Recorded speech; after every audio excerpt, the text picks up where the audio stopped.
to everyone who may be watching, and welcome. I know I haven't uploaded in a long time, but I was pretty occupied. So, also a few weeks ago, I thought of reading a story, and this story, it's a short story. It's I Have No Mouth and I Must Scream. It took me a long while to make. Like I said, I was pretty occupied. I wasn't really, awake enough to give a good recording. And so, I kind of pushed it a bit. Here, I'm finally uploading it, and I'm quite happy. But there is a small issue that I did encounter while making it. So after my recording, or more during, my voice volume wasn't entirely consistent throughout. So, I had to normalize everything, and after that, I normalized it. I used some effects or tools, and the end result kind of degraded my recorded audio. I don't know if you will really notice it. I did notice it.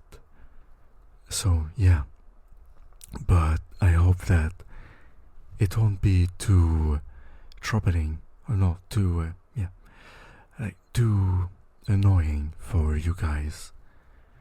So, here it is, and enjoy, relax, and possibly good night.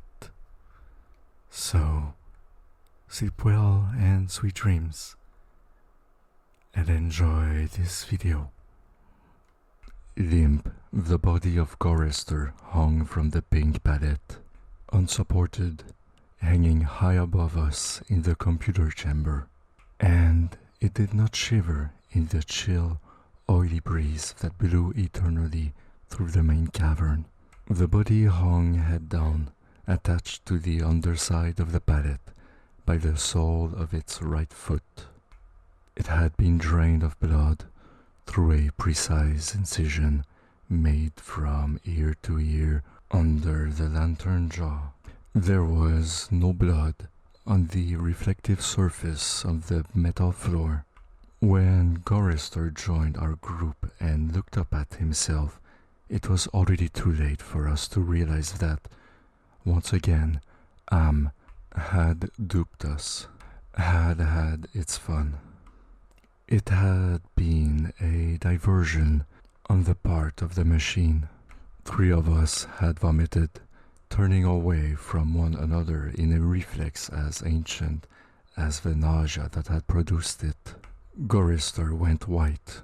It was almost as though he had seen a voodoo icon and was afraid of the future. "Oh God," he mumbled and walked away. The 3 of us followed him after a time and found him sitting with his back to one of the smaller, chittering banks, his head in his hands. Ellen knelt down beside him and stroked his hair. He didn't move, but his voice came out of his covered face quite clearly. "Why doesn't it just do a sin and get it over with? Christ, I don't know how much longer I can go on like this." It was our 109th year in the computer. He was speaking for all of us. Nimdok, which was the name the machine had forced him to use because Am amused itself with strange sounds, was hallucinating that there were canned goods in the ice caverns. Gorister and I were very dubious. It's another shock, I told them. Like the goddamn frozen elephant Am sold us. Benny almost went out of his mind over that one. We'll hike all that way, and it'll be putrefied or some damn thing. I say forget it. Stay here, it'll have to come up with something pretty soon or we'll die. Benny shrugged. 3 days it had been since we'd last eaten. Worms, thick, ropey. Nimdok was no more certain. He knew there was the chance, but he was getting thin. It couldn't be any worse there than here. Colder, but that didn't matter much. Hot, cold, hell, lava, boils or locust, it never mattered. The machine masturbated, and we had to take it or die. Ellen decided us. I've got to have something, Ted. Maybe there'll be some Bartlett pears or peaches. Please, Ted, let's try it. I gave in easily. What the hell? Mattered not at all. Ellen was grateful, though. She took me twice out of turn. Even that had ceased to matter. And she never came, so why bother? But the machine giggled every time we did it. Loud. Up there. Back there. All around us. He snickered. It snickered. Most of the time I thought of Am as it, without a soul. But the rest of the time I thought of it as him, in the masculine. The paternal. The patriarchal. For he is a jealous people. Him. It. God as Daddy the deranged. We left on a Thursday. The machine always kept us up to date on the date. The passage of time was important, not to us, sure as hell, but to him. It.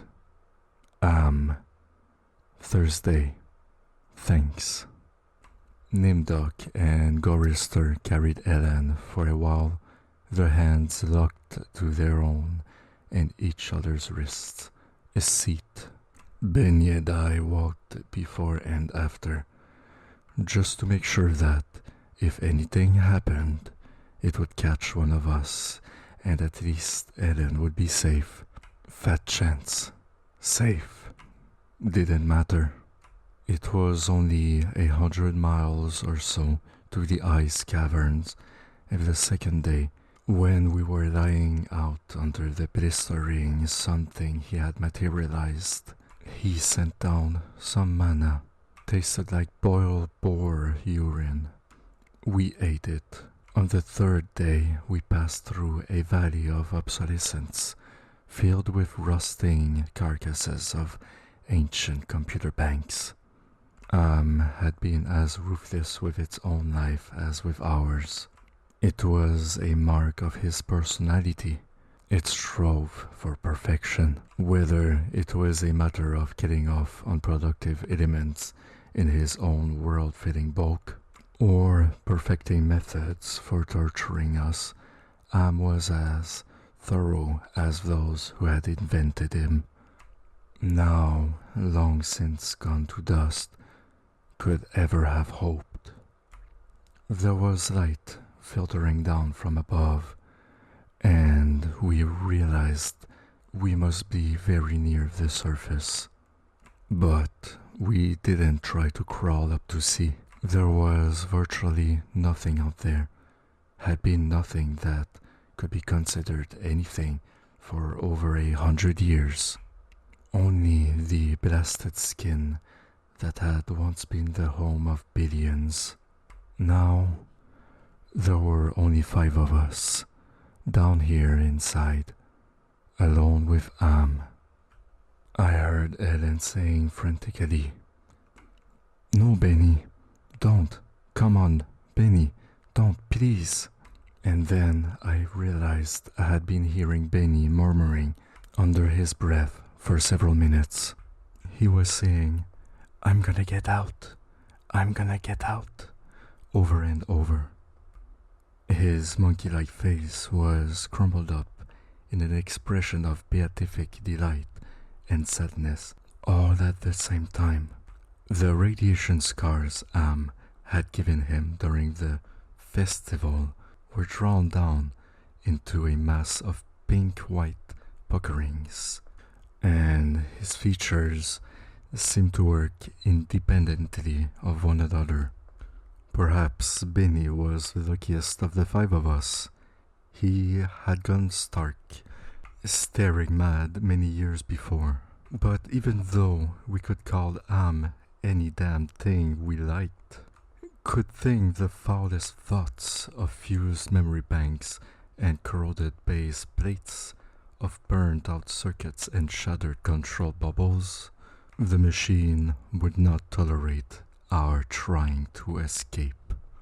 Benny leapt away from me as I made a grab for him. He scrambled up the face of a smaller memory cube, tilted on its side and filled with rotted components. He squatted there for a moment, looking like a chimpanzee Am had intended him to resemble. Then he leapt high, cut a trailing beam of pitted and corroded metal, and went up it, hand over hand like an animal, till he was on a girdered ledge 20 feet above us. "Oh, Ted, Nimdok, please, help him. Get him down before—" She cut off. Tears began to stand in her eyes. She moved her hands aimlessly. It was too late. None of us wanted to be near him when whatever was going to happen happened. And besides, we all saw through her concern. When Am had altered Benny during the machine's utterly irrational, hysterical phase, it was not merely Benny's face the computer had made like a giant ape's. He was big in the privates. She loved that. She serviced us as a matter of course, but she loved it from him. Oh, Ellen, pedestal Ellen, pristine, pure Ellen. Oh, Ellen the clean. Scum filth. Gorister slapped her. She slumped down, staring up at poor loony Benny, and she cried. It was her big defense, crying. We had gotten used to it 75 years earlier. Gorister kicked her in the side. Then the sound began. Half sound and half light, something that began to glow from Benny's eyes, and pulse with glowing loudness, dim sonorities that grew more gigantic and brighter as the light and sound increased in tempo. It must have been painful, and the pain must have been increasing with the boldness of the light. The rising volume of the sound for Benny began to mew like a wounded animal. At first, softly, when the light was dim and the sound was muted, then louder as his shoulders hunched together. His back humped as though he was trying to get away from it. His hands folded across his chest like a chipmunk's. His head tilted to the side. The sad little monkey face pinched in anguish. Then he began to howl as the sound coming from his eyes grew louder, louder and louder. I slapped the sides of my head with my hands, but I couldn't shut it out. It cut through easily. The pain shivered through my flesh like tinfoil on a tooth, and Benny was suddenly pulled erect. On the girder he stood up, jerked to his feet like a puppet.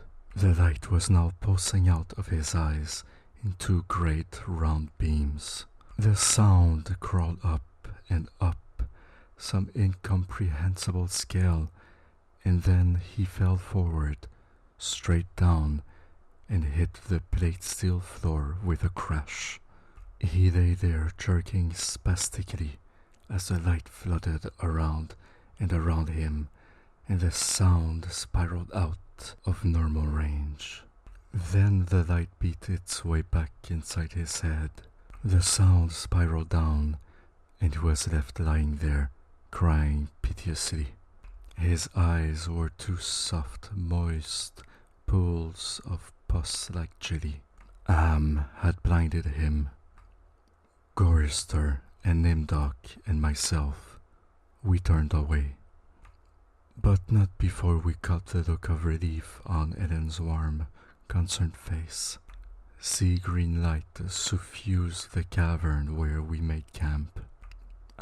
Provided punk and we burned it, sitting around the wan and pathetic fire, telling stories to keep Benny from crying in his permanent night. What does mean? Gorister answered him. We had done this sequence 1,000 times before, but it was Benny's favorite story. At first, it meant allied computer, and then it meant adaptive manipulator, and later on, it developed sentience and linked itself up, and they called it an aggressive menace. But by then, it was too late, and finally, it called itself Emerging Intelligence, and what it meant was I am, cogito ergo sum. I think, therefore I am. Benny drooled a little and snickered.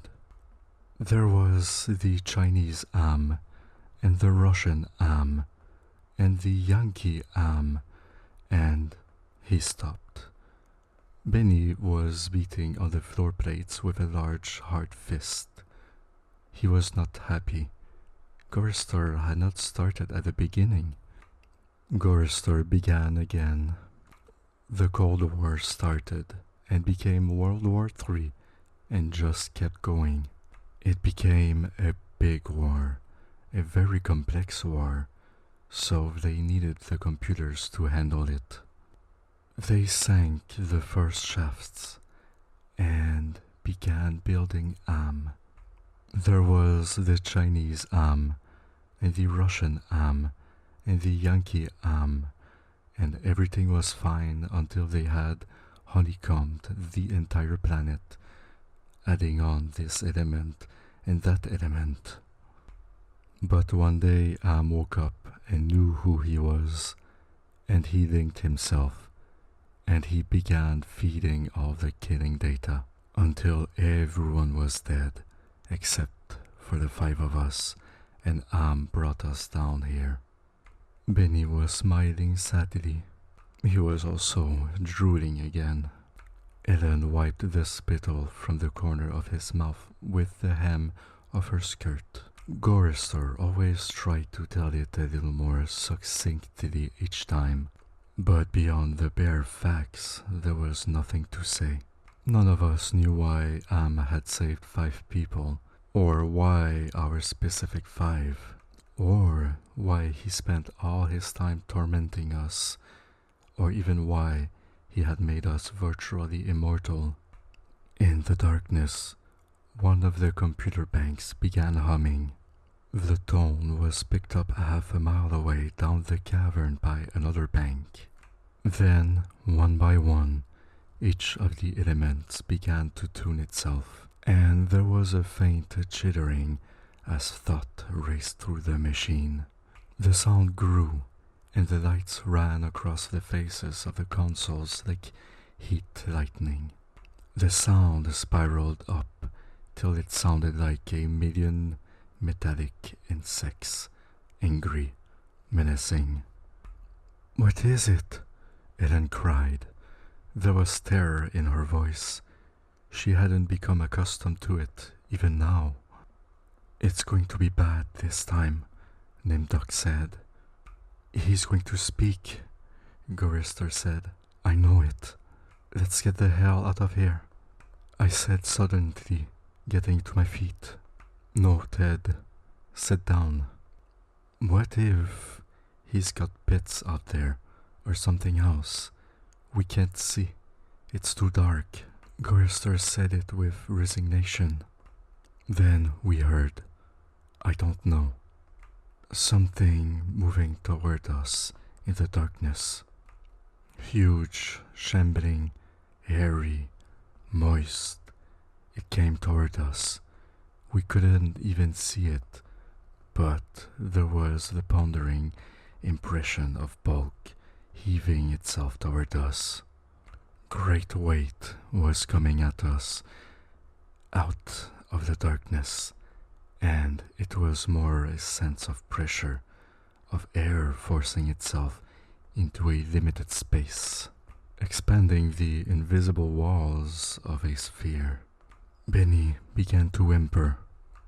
Nimdok's lower lip trembled, and he bit it hard, trying to stop it.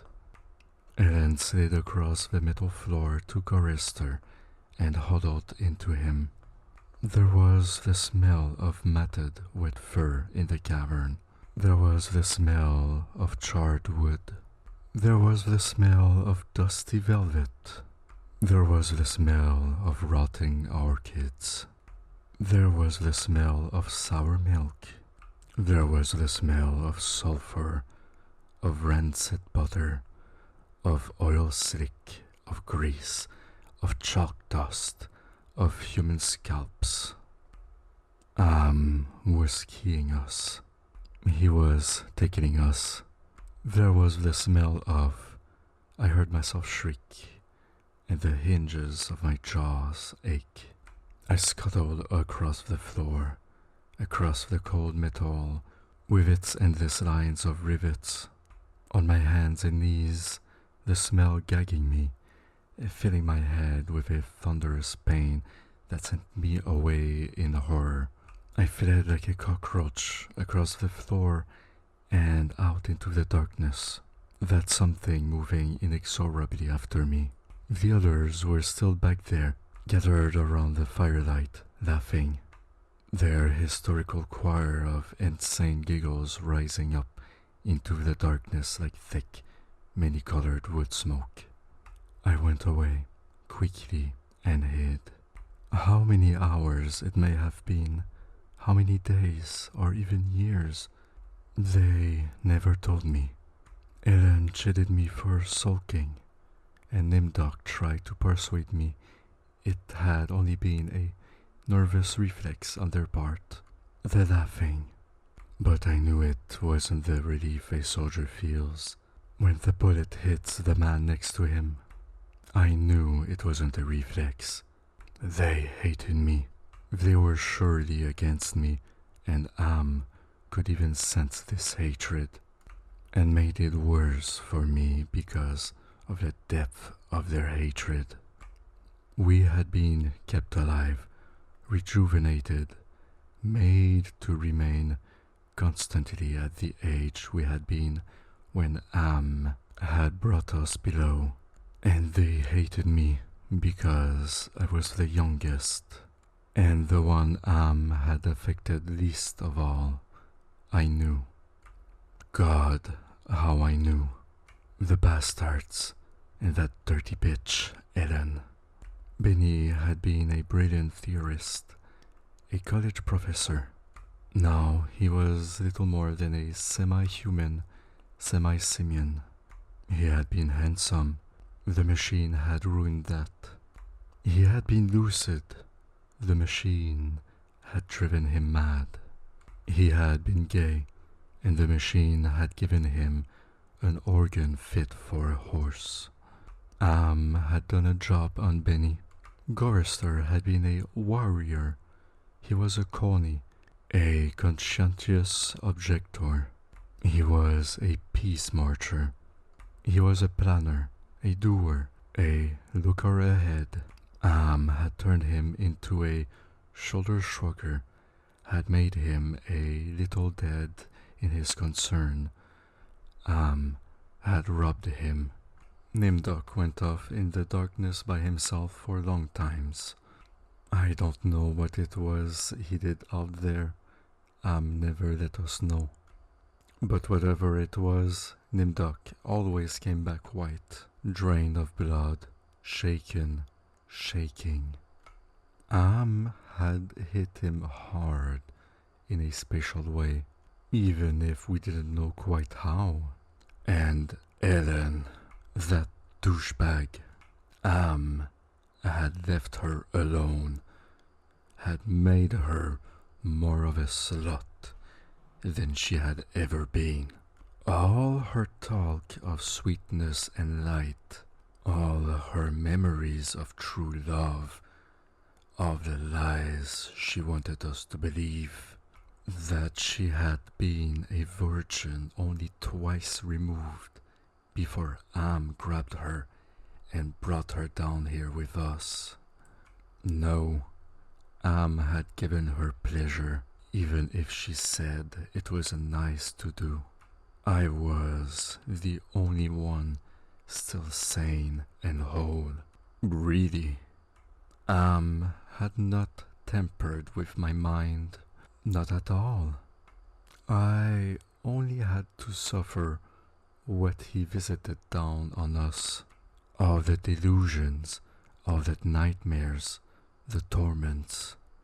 But those scum, all four of them, they were lined and arrayed against me. If I hadn't had to stand them off all the time, be on my guard against them all the time, I might have found it easier to combat Am.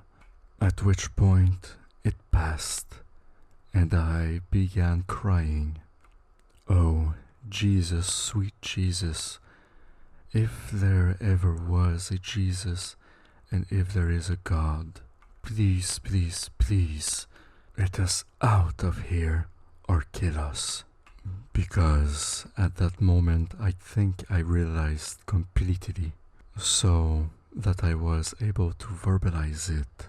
Am was intent on keeping us in his belly forever, twisting and torturing us forever. The machine hated us as no sentient creature had ever hated before, and we were helpless. It also became hideously clear, if there was a sweet Jesus, and if there was a God, the God was Am. The hurricane hit us with the force of a glacier thundering into the sea. It was a palpable presence, winds that tore at us, flinging us back the way we had come, down the twisting, computer-lined corridors of the dark way. Ellen screamed as she was lifted and hurled face forward into a screaming shoal of machines, their individual voices strident as bats in flight. She could not even fall. The howling wind kept her aloft, buffeted her, bounced her, tossed her back and down and away from us, out of sight suddenly as she was swirled around a bend and in the dark way. Her face had been bloody, her eyes closed. None of us could get to her. We clung tenaciously to whatever outcropping we had reached. Benny wedged in between two great crackle finish cabinets. Nimdok, with fingers claw-formed, over a railing circling a catway 40 feet above us. Gorister, plastered upside down against a wall niche formed by two great machines with glass-faced dials that swung back and forth between red and yellow lines, whose meanings we could not even fathom. Sliding across the deck plates, the tips of my fingers had been ripped away. I was trembling, shuddering, rocking as the wind beat at me, whipped at me, screamed me down out of nowhere at me, and pulled me free from one sliver-thin opening in the plates to the next. My mind was a roiling, tinkling, chittering softness of brain parts that expanded and contracted in quivering frenzy. The wind was the scream of a great, mad bird as it flapped its immense wings. And then we were all lifted and hurled away from there, down back the way we had come, around a bend, into a dark way we had never explored, over terrain that was ruined and filled with broken glass and rotting cables and rusted metal, and far away, farther than any of us had ever been. Trailing along miles behind Ellen, I could see her every now and then, crashing into metal walls and surging on, with all of us screaming in the freezing, thunderous hurricane wind that would never end. And then suddenly it stopped and we fell. We had been in flight for an endless time. I thought it might have been weeks. We fell and hit, and I went through red and grey and black and heard myself moaning, "Not dead."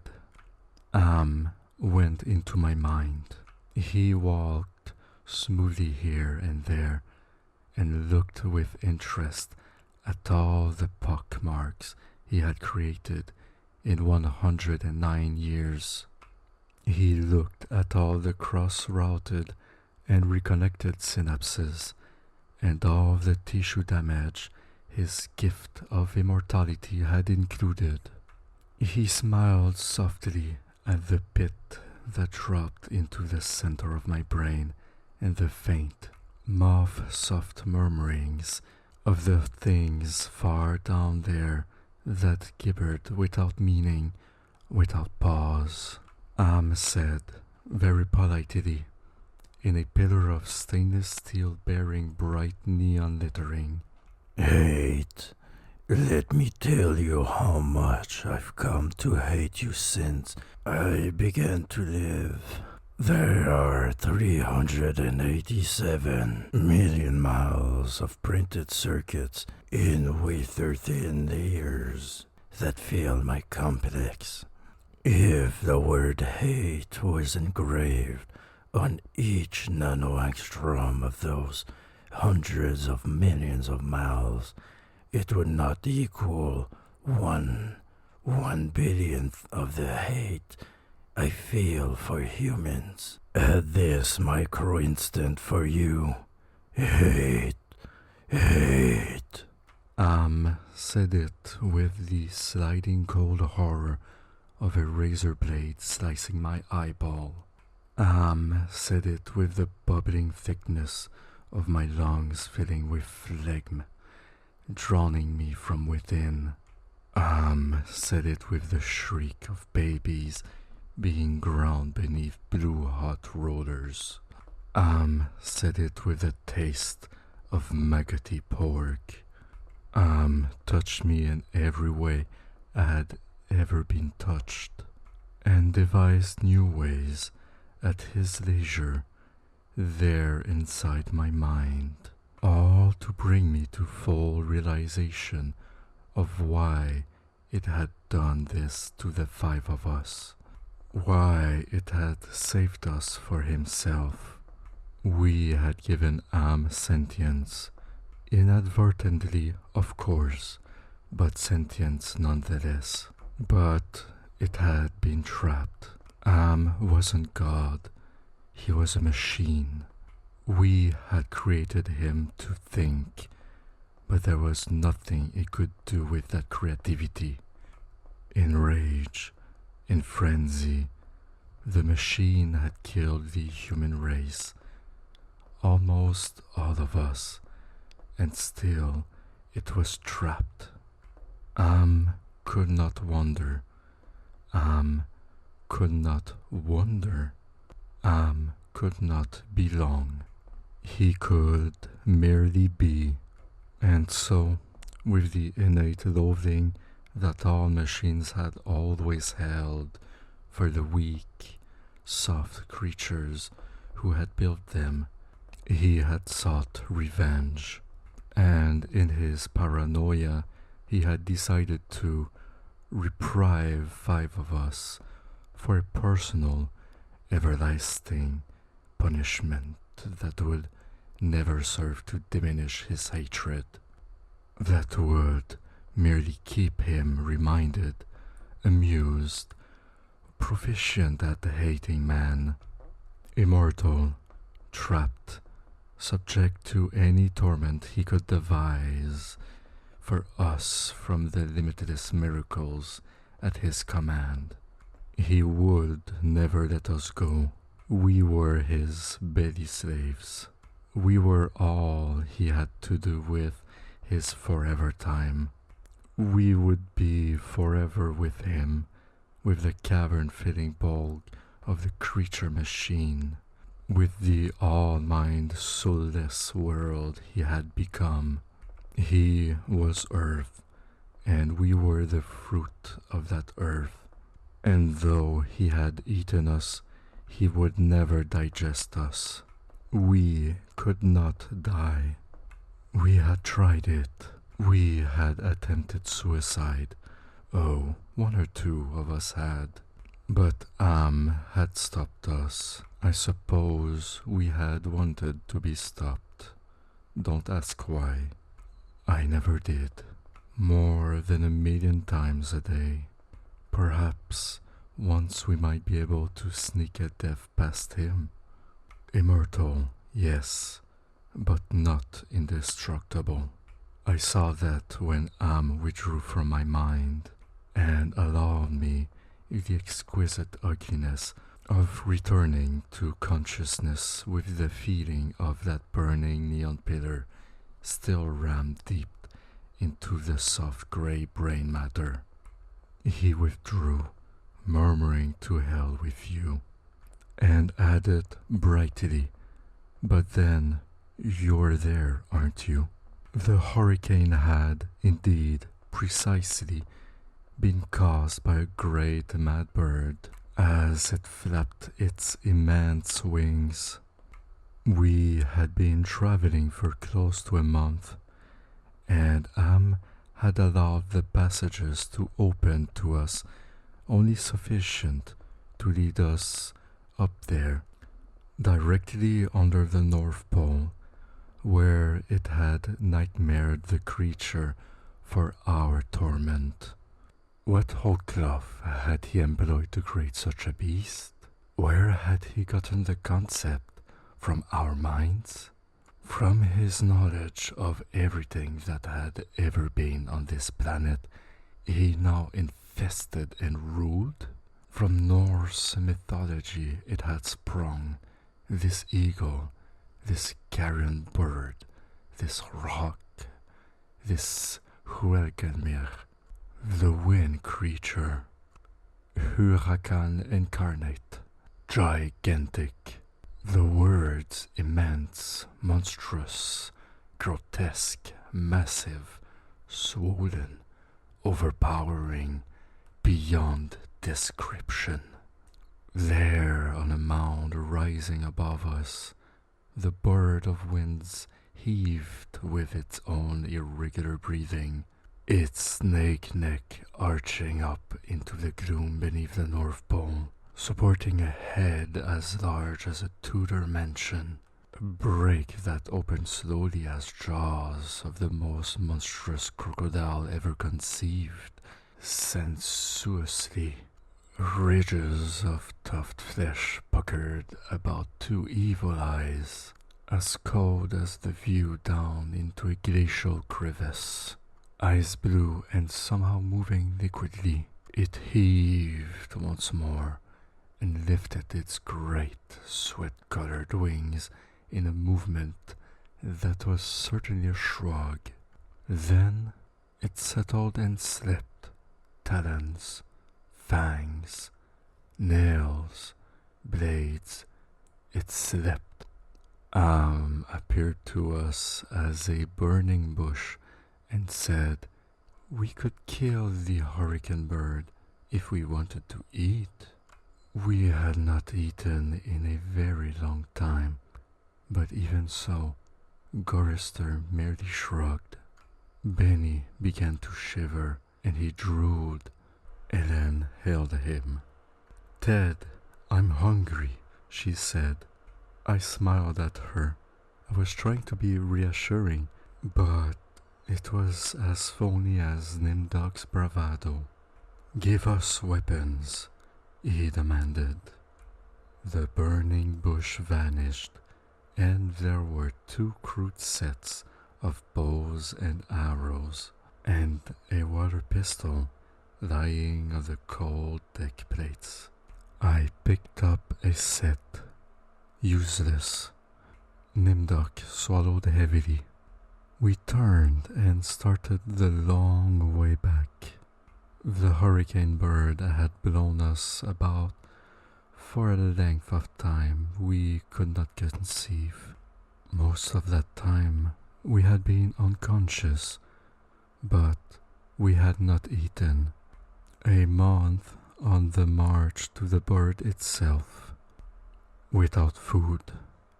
Now, how much longer to find our way to the ice caverns and the promised canned goods?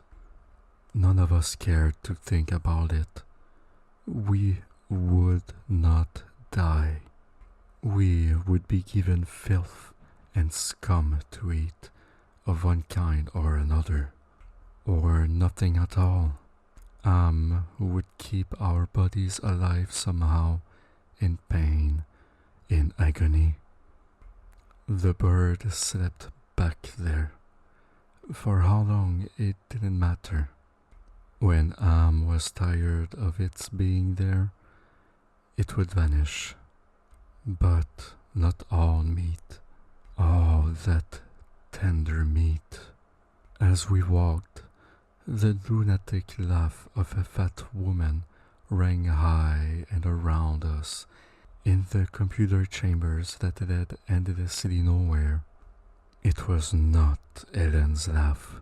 She was not fat, and I had not heard her laugh for 109 years. In fact, I had not heard. We walked. I was hungry. We moved slowly. There was often fainting, and we would have to wait. One day, he decided to cause an earthquake, at the same time rooting us to the spot with nails through the soles of our shoes. Ellen and Nimdok were both caught when a fissure shot its lightning bolt opening across the floor plates. They disappeared and were gone. When the earthquake was over, we continued on our way, Benny, Gorister, and myself.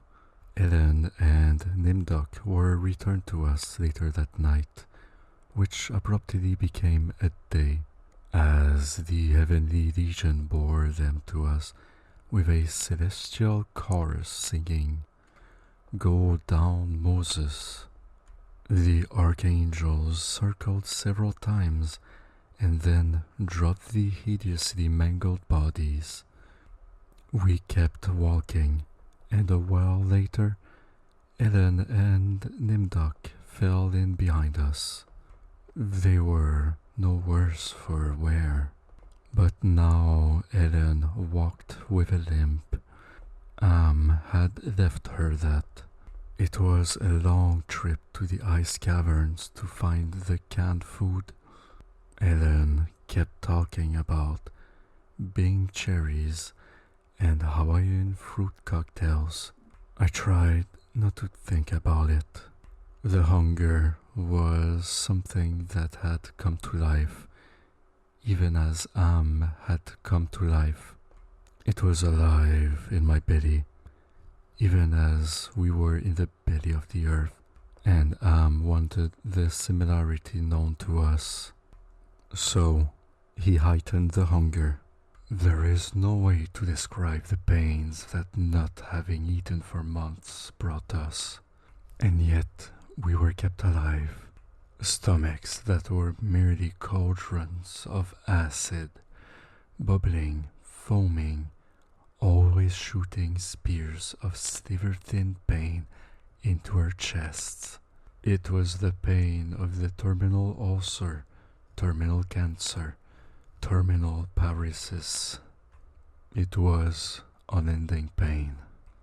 And we passed through the cavern of rats, and we passed through the path of boiling steam, and we passed through the country of the blind, and we passed through the slough of despond, and we passed through the vale of tears, and we came finally to the ice caverns, horizonless thousands of miles in which the ice had formed in blue and silver flashes, where novas lived in the grass.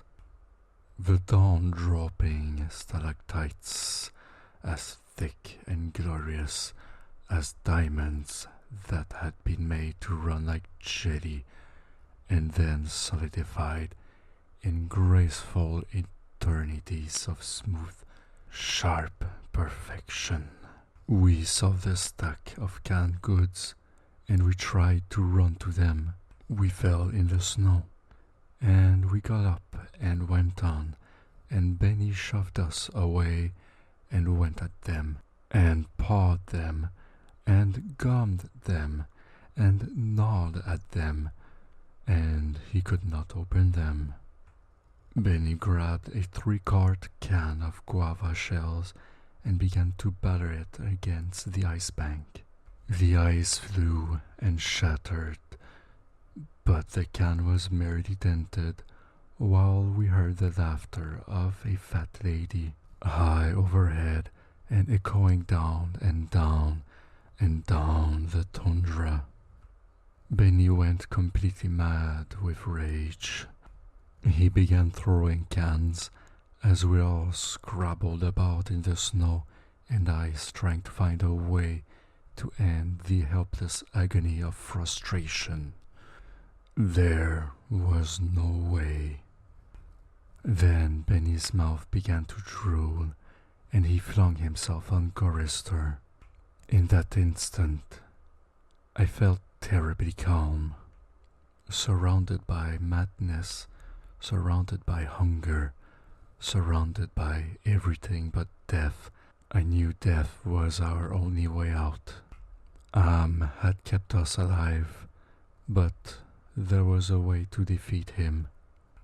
Not total defeat, but at least peace. I would settle for that. I had to do it quickly. Benny was eating Gorister's face. Gorister on his side, thrashing snow. Benny wrapped around him with powerful monkey legs, crushing Gorister's waist. His hands locked around Gorister's head like a nutcracker, and his mouth ripping at the tender skin of Gorister's cheek. Gorister screamed with such jagged-edged violence that stalactites fell. They plunged down softly, erect in the receiving snowdrifts.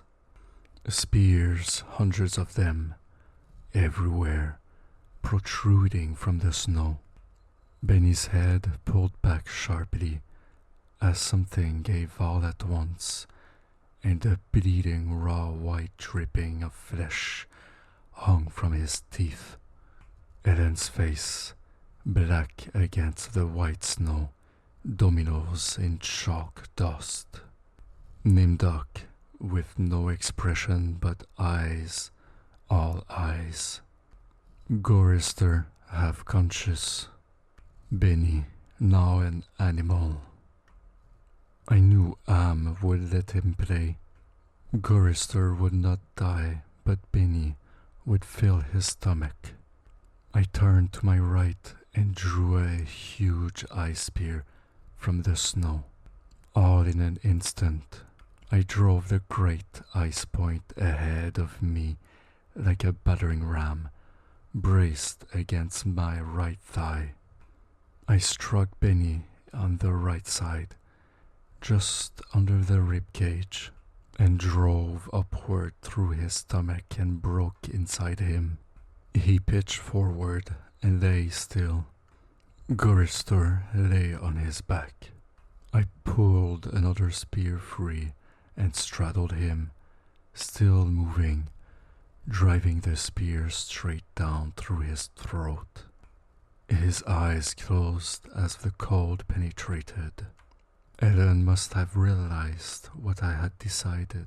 Even as fear gripped her, she ran at Nimdok with a short icicle as he screamed, and into his mouth, and the force of her rush did the job.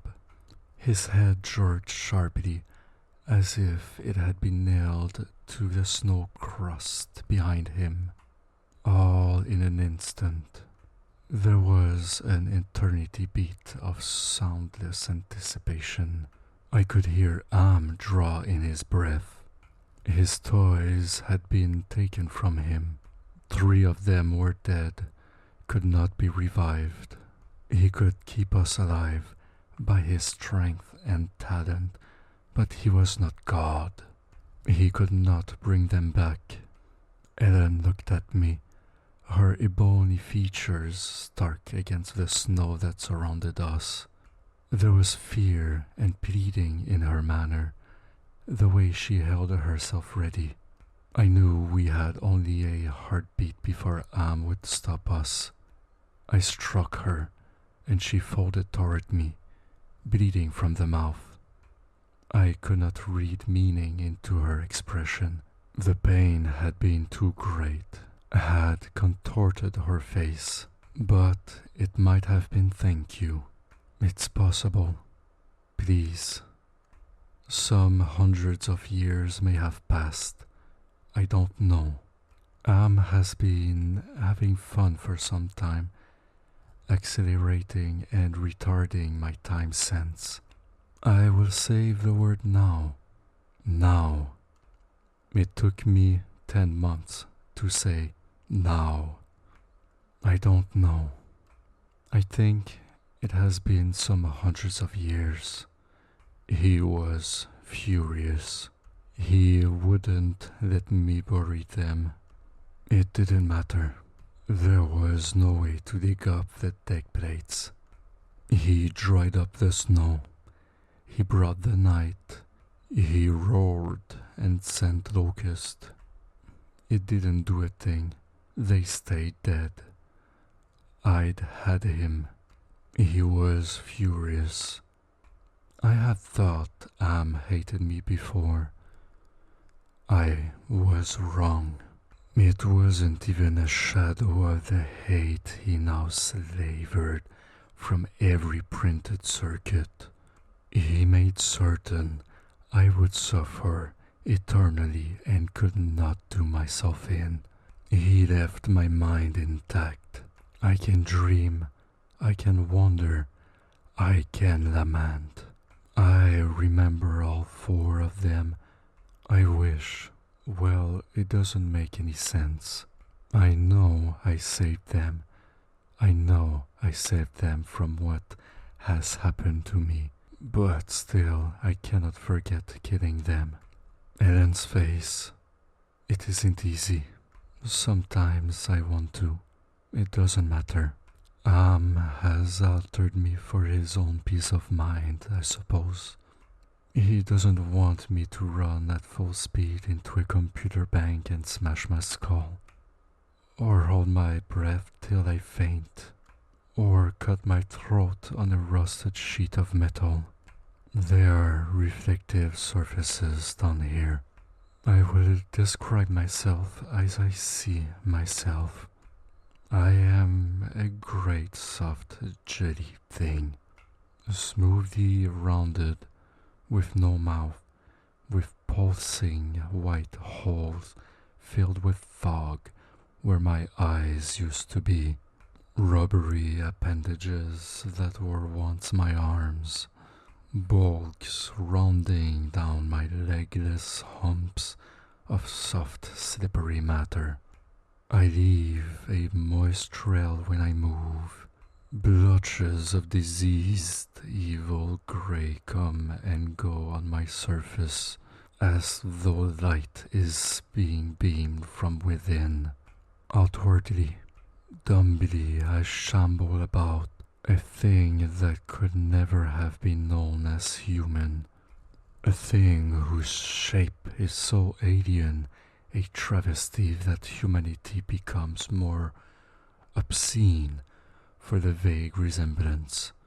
Inwardly, alone, here, living under the land, under the sea, in the belly of Am, whom we created because our time was badly spent, and we must have known unconsciously that he could do it better. At least the four of them are safe at last. Am will be all the matter for that. It makes me a little happier, and yet Am has won simply. He has taken his revenge. I have no mouth, and I must scream.